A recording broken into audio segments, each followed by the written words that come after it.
જય ગજાનન, જય માતાજી। તમારી આ આદતોના કારણે તમારા ઘરની અંદર ગરીબી, દરિદ્રતા અને નકારાત્મક શક્તિઓ પ્રવેશ કરી જાય છે। તમે જો પણ તમારા ઘરની અંદર આ ભૂલો કરતા હોય તો આ ભૂલો આજથી સુધારી લેજો। કેટલીક એવી ભૂલો છે કે જે આપણે આપણા ઘરની અંદર ના કરવી જોઈએ। કઈ ભૂલો ના કરવી જોઈએ ચાલો જાણીએ। જાણતા પહેલાં કમેન્ટની અંદર જય માતાજી જરૂરથી લખી દેજો અને આ વિડીયોને શેર કરવાનું ભૂલતા નહીં। પહેલી ભૂલ, ઘરના મંદિરમાં ફાટેલી અને જૂની છબીઓ રાખવી નહીં અથવા તો ખંડિત મૂર્તિઓ રાખવી નહીં।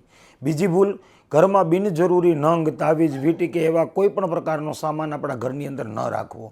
ત્રીજી ભૂલ, સંગીત સંબંધિત સાધનો બંધ કરીને લાંબા સમય સુધી રાખી મૂકવા, તેનો ઉપયોગ ના કરવો, એ પણ આપણી એક મોટી ભૂલ છે।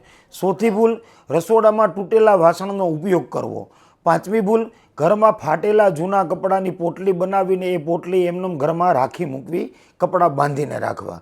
જો આમાંની કોઈ પણ ભૂલ તમારા ઘરની અંદર તમે કરતા હોય તો આ ભૂલ જરૂરથી સુધારી લેજો। આ ભૂલના કારણે તમારા જીવનની અંદર ગરીબી આવે છે। જય ગજાનન, જય માતાજી।